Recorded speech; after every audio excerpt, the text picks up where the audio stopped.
የዕለተ ረቡዕ ግንቦት 6 ቀን 2017 ዓ.ም ሰላም ጤና ይስጥልን የተከበራችሁ ተመልካቾቻችን ከናሁ ቴሌቪዥን የሀገር ውስጥና የባህር ማዶ ዜናዎቻችን ወደ እናንተ የሚደርሱበት ጊዜው አሁን ነው። ከዜናዎቹ ጋር ዳና ታደሰ አብሬያችሁ ቆይታ አደርጋለሁ። አብራችሁን ሁኑ። ቀዳሚ ወዳደረግነው የሀገር ውስጥ መረጃችን እናልፋለን። ከአምስት ዓለም አቀፍ ኩባንያዎች ጋር 1.6 ቢሊዮን ዶላር የውጭ ቀጥታ ኢንቨስትመንት ስምምነት መከናወኑ ተገለጸ።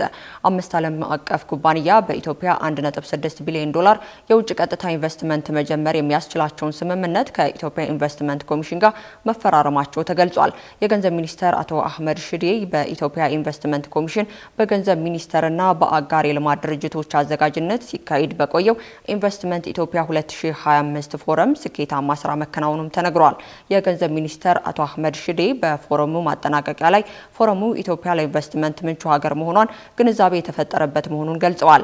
በፎረሙ ከበርካታ ዓለም አቀፍ ኩባንያዎች ጋር በኢትዮጵያ ኢንቨስት ማድረግ የሚችሉበት ውይይትንም መደረጉንም ገልጸዋል። በዚህም መሰረት አምስት ዓለም አቀፍ ኩባንያዎች በኢትዮጵያ 1.6 ቢሊዮን ዶላር የውጭ ቀጥታ ኢንቨስትመንት መጀመር የሚያስችላቸውን ስምምነት ከኢትዮጵያ ኢንቨስትመንት ኮሚሽን ጋር ተፈራርመዋል። ኩባንያዎቹ በማዕድንና ሌሎች ዘርፎች ኢንቨስት እንዲያደርጉም ተነግሯል። የተሟላ የማይክሮ ኢኮኖሚ ማሻሻያ ለኢንቨስትመንት ዘርፍ ይዞት የመጣው እድል ላይ በቂ ግንዛቤ መፍጠራቸውንም ተናግረዋል። በቀጣይም በዘርፉ ምቹ ሁኔታዎችን የመፍጠር ስራ ተጠናክሮ እንደሚቀጥል ተነግሯል።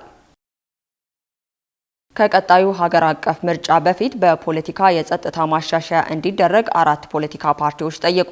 በኢትዮጵያ የሚንቀሳቀሱ 4 ተቃዋሚ የፖለቲካ ፓርቲዎች በቀጣይ ከሚካሄደው 7ኛ ሀገር አቀፍ ምርጫ በፊት አስቸኳይ ማሻሻያ እንዲደረግበት ባለፈው ግንቦት 4 ቀን 2017 ዓ.ም በጋራ ባወጡት መግለጫ ጠይቀዋል። ወቅታዊ ሁኔታዎችን በዚህ ሁኔታ ከቀጠሉና ምርጫ ከተካሄደ ተአማኝነት ያጣል ሲሉ መግለጫው በጋራ ያወጡት ፓርቲዎች መኢአድ፣ ኢሄባ፣ እናት ፓርቲና አማራ ጊዮናዊ ንቅናቄ ስጋታቸውን አስታውቀዋል።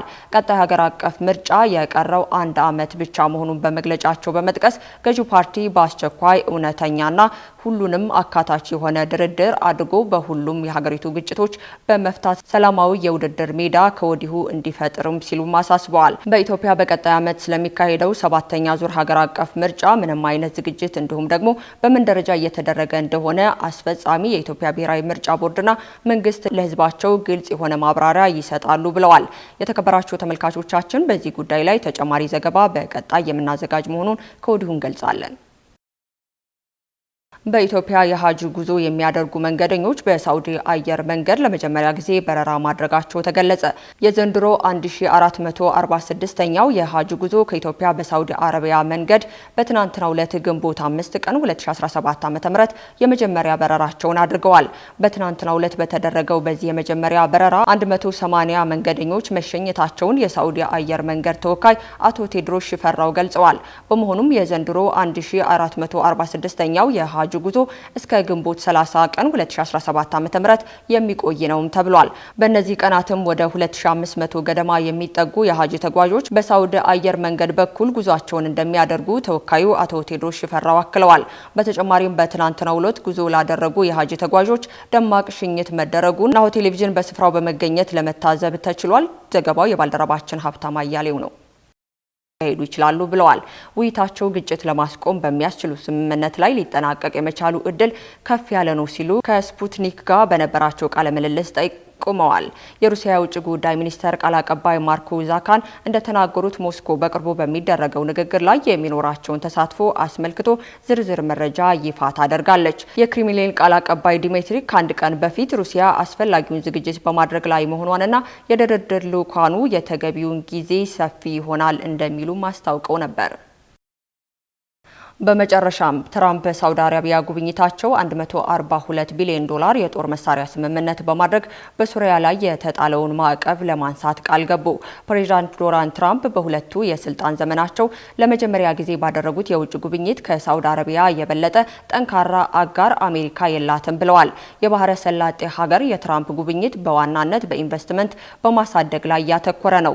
በሪያድ ንግግር ያደረጉት የዩናይትድ ስቴትስ ፕሬዚዳንት በሱሪያ ላይ የተጣለውን ማዕቀብ ለማንሳት ቃል ገብተዋል። ሀገሪቱ በታላቅነት እድል ወደፊት የምትራመድበት ጊዜው አሁን ነው ሲሉም ተደምጠዋል።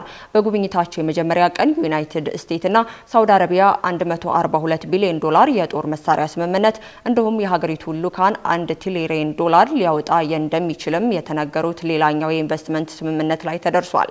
ትራምፕ በ2017 የመጀመሪያ የስልጣን ዘመናቸው ሳውዲ አረቢያ የመጀመሪያ የውጭ ሀገር ፌርማታ ማድረጋቸው ይታወሳል። ዛሬና ነገ በሚቀጥለው ጉዟቸው ወደ ኳታርና የተባበሩት አረብ ኤምሬት ያቀናሉ ተብሎ ይጠበቃል። ትራምፕ በሁለተኛው የስልጣን ዘመናቸው 4 ወራት ውስጥ የአስተዳደር ቁልፍ ትኩረት የሆነውን የአሜሪካ ኢኮኖሚ ለማሳደግ የውጭ ባለሀብቶችን ወደ አሜሪካ ለማሳብ እየሞከሩም ይገኛሉ።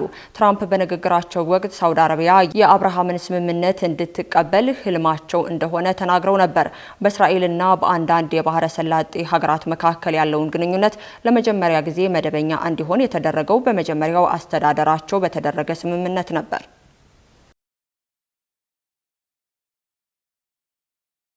ከናሁ ቴሌቪዥን ለሰዓቱ ያዝንላችሁ መረጃዎቻችን የእስካሁኑ ይመስሉ ነበር። ከዜናዎቹ ጋር ኤልዳና ታደሰ አብሬያችሁ ቆይታ አደረኩኝ። የናሁ ፕሮግራሞች ወደ እናንተ መድረሳቸውን ይቀጥላሉ። መልካም ቀን።